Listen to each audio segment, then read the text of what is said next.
going to be dealing with networking and the different kinds of networks and the different kinds of network connections that are available today. Networking essentially is when you connect two or more computers together and they're able to share data. You can have a small network, just a simple local area network or LAN. This is a simple network which is a single site within a building or something like that, sharing resources and information, files, peripherals, storage, and software. You can also have a wide area network or WAN, and this is a network with multiple sites across a large geographic area. They're also able to share resources and information, printing, and files. WAN access is through dial-up using a modem, an ISDN, DSL, cable, or any kind of leased lines. The internet is a good example of a WAN. There's three basic concepts when it comes to networks. The first one is protocols, which is essentially the language that the computers use to communicate within each other. There's the transmission media, and this is the method of interneting the network elements. And there's the network services, which are the shared resources across the networks. Networks can also either be peer-to-peer or server-based. A peer-to-peer network, which we have here on the left, doesn't require any dedicated resources. Doesn't require any host to share resources within the network. Generally used for small work groups, the computers are able to interact with each other. When we look to the left here, we've got a server-based model, and this is a configuration of nodes or computers that have one that is a dedicated node to share out its resources or to host as a host server, resources such as printers, files, and applications. It's more secure, but it's also more expensive than the peer-to-peer. Networks are based on the OSI model, which is short for the Open System Interconnect, where we've got information from one host being sent down through different layers and transmitted across the network to another host which receives this information. It's separated in different layers which are added and subtracted as the information is being composed and decomposed. The original layer is the application layer, and this is the layer where users can access the OSI environment. Next is the presentation layer, and this is usually part of the operating system, preparing incoming and outgoing data for the application layer. Next is the session layer, and this management is the establishment of continuing series of requests and responses between the applications. After that, we've got the transport layer, and this manages end-to-end control and error checking, verifies that the packets are being received. After that, we've got the network layer, and this manages communication routing for packets that are destined for addresses that are not on the LAN. We've got the data link layer, which provides flow and error control and synchronization for the physical layer, takes information from network layer, generates packets, and sends them to the physical layer across the network. And then last of all, we've got the physical layer, which delivers the data from one computer to another, sends and receives data, translating them into sortable formats. And on the other end, we've got the host that receives the data, and it goes up the layers, disassembling it bit by bit. When it comes to networking, computers are referred to as nodes and also printers. So basically any component on the network can be referred to as a node. When we refer to clients, these are nodes that are used by people in order to get data, perform applications over networks, and use network services. They are also called clients. We've got servers that are nodes that provide services like file storage, application sharing, and print services. Protocols, as we mentioned earlier, they're the ways to communicate between the different nodes. They're a specific language that the nodes are able to communicate with each other through. Topology is just the physical layout of the network. There's the LAN, which is the local area network, and the WAN, the wide area network. When we refer to client server, this is the networking that exists when the central node provides services to other nodes. Peer-to-peer, as we saw earlier, a simple connection between computers without having a server. When we refer to architecture, this is whether it's peer-to-peer or whether it's client-server. So these are the two different forms of architecture. When we refer to architecture of the network, it's either client-server or peer-to-peer. NIC is basically short for Network Interface Card, and it's also called an adapter card. It's an interface between a single computer and a network. We've got different components that we would see on a network. The first one is a repeater, and this is just a simple amplifier that prevents the signal from being degraded over a large distance. So it just simply amplifies the signal as it passes through the repeater. We've got a hub, which is a focal point of a network, and it connects computers in a physical star topology. So you would have a whole set of computers, and they could all be connected through a simple hub. A switch is a device for filtering frames and connecting segments of a network. It uses MAC addresses to do so. Now, MAC addresses are on each Ethernet card. Each Ethernet card has its own MAC address, and that's how it's identified. They're all individual, and there are no two that are alike. When we look at routers, it's another integral part of the network, and they're used to direct data packets between networks using IP addresses. We've got a thing called a browser, which is a cross between a router and a bridge. And a bridge simply directs information flow on the network from one node to another. We also hear the word gateway, and this is just simply where the protocols get converted. And then we've got the modem, which we talked about earlier, which is the modulating and demodulating device. When we talk of cabling for the network, there's essentially 4 different categories. There's 4 different types of cabling. The first one is the coaxial. And what this is, we've got 2 forms of it. We've got a thick coaxial and a thin coaxial. It's similar to TV cable that runs from the television. The thick coaxial cable, also known as thicknet, it's got a solid copper wire surrounded by a mesh shielding wire separated by foam and plastic insulator. And it can be used up to lengths of 500 meters per segment. It's also got a name of 10^5, where we've got here, this is the thicknet. For coaxial cable, we also have what's called the thinnet, and it's the thin coaxial cable. We've got its specifications here. That's got a maximum length 185 meters per segment. The data transfer is 10 megabytes per second, and it's also short as 10^2. And we can see that the cable type is coaxial. Essentially the same as the thicknet, except it's a little bit thinner, and that's why it's called the thinnet. The next type of cable is the twisted pair, and we've got 2 types of that. We've got an unshielded twisted pair, UTP, and we've got a shielded twisted pair, STP. And we've got a few different kinds of specifications that we're able to use this at.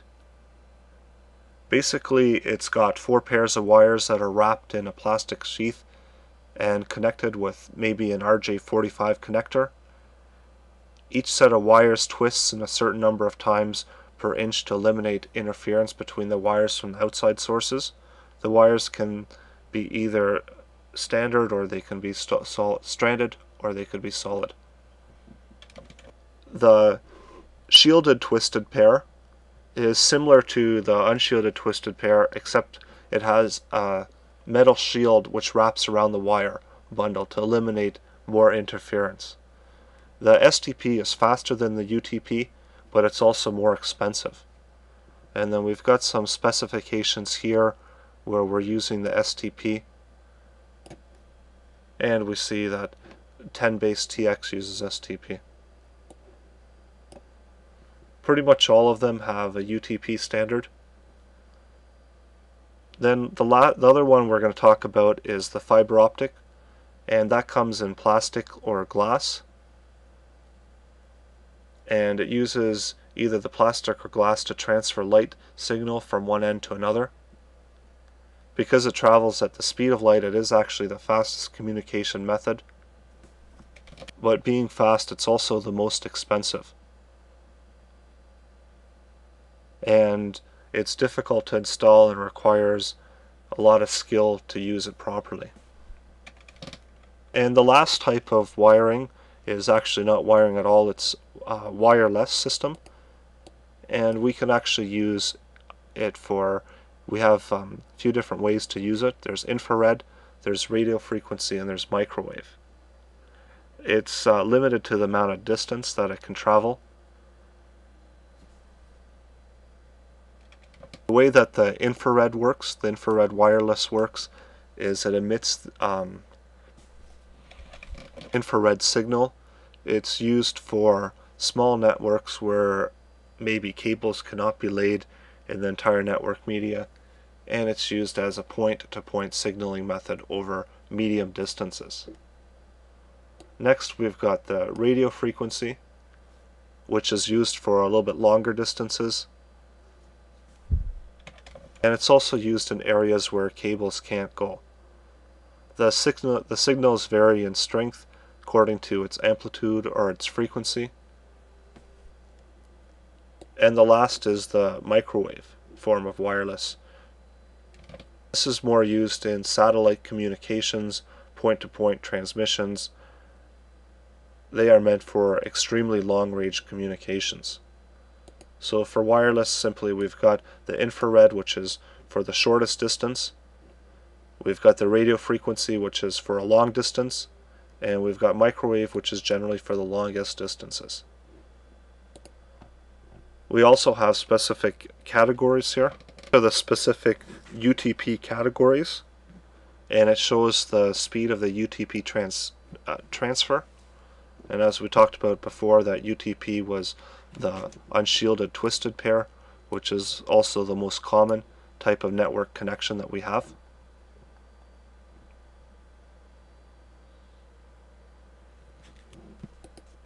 And the first one, generally category 1, Cat 1, is used for voice communication. Cat 2 is simple with its 4 megahertz transmission, and it's 4 megabytes per second. Cat 3, 16 megabytes per second. Cat 4, 20 megabytes per second. Cat 5, 100 megabytes per second. And there's the enhanced category 5 with 200 megabytes per second. And we can see here how they fall into the cable categories. You're probably more familiar with the 10 base 5, 10 base 2, 10 base T, 10 base F for the fiber optics. And here we've got the maximum length that we talked about earlier, where we've got fiber optics of 2 kilometers.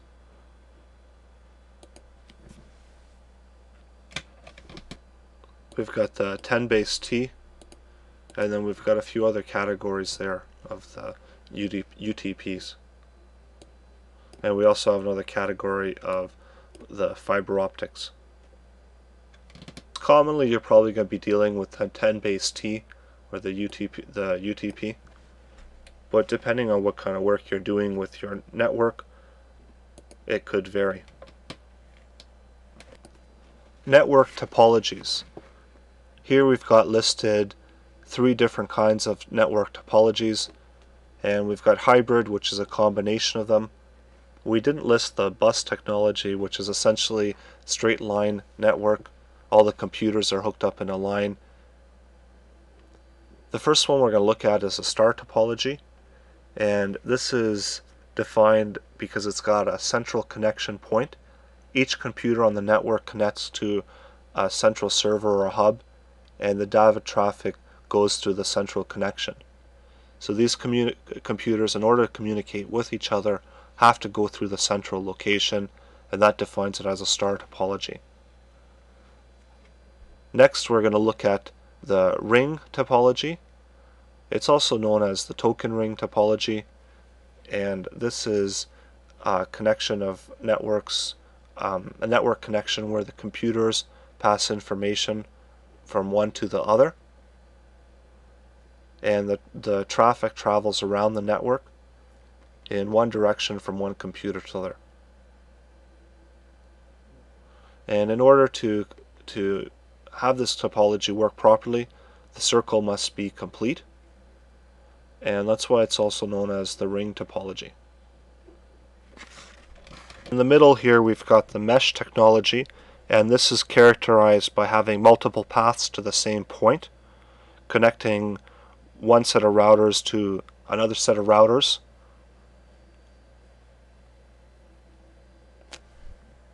And basically it's got a lot of cross-connecting segments. So these, instead of being computers, generally would be routers, and they would be able to be connecting in and cross-connecting between each other. One of the most famous and well-known mesh topologies is the internet, because it does have a series of routers which has more than one way to connect through to each other. If you are having some problems with your network, some simple things to do, there's 4 simple steps we're just going to go over quickly that are going to be a way to kind of quickly check over your network. The first one is the most obvious one, and we check for broken cables and unplugged cables, making sure that the network is plugged in properly and the cables are all connected properly. After that, if you find your network is still not working properly, you can check the different protocols. If there's a computer over here and it's not able to connect to the network, we can check that the protocols are the same as the rest of the computers on the network, and if they're not, then we've found our problem there. The next thing that we can check in our network if we have some problems is we can check that user accounts. It might be that this computer can't get onto the network because its user account is not available or has been deactivated for whatever particular reason. And probably one of the easier ways to check if the network is working properly is to try a different network card. You can maybe, if you've got 2 computers that are close together, you can unplug it and plug it into a network card to check the cabling, and if that's working properly, you can just switch the cables between the 2 and find out if either it's the network card or if it's the cabling. After you've determined that the cabling is working, then you would have to go on. If you would use the computer that's working properly, check the first cable, which would be obviously working, and then the second one you would check, and if that was working, then you would know that you're having a problem with your NIC card. And if the cabling wasn't working, then you'd know that you're having a problem with the cabling, and more than likely it's not your NIC card. So the best course of action would just be to simply check that the NIC card is working properly, and take that cable, just quickly plug it in, the one that you know that works, plug it into the NIC, and just to make sure that that NIC is working. So that's one way to kind of divulge whether it's a cable or if it's a NIC, and what's really going on and causing the problem for your network. Just going to quickly go over the different transmission types. There's synchronous and asynchronous transmissions. Synchronous transmissions are synchronized between the access devices and the network device, and the message is received in the order it was transmitted. Asynchronous are asynchronized between the access device and the network device, and each character is synchronized by information in the header and trailer bits.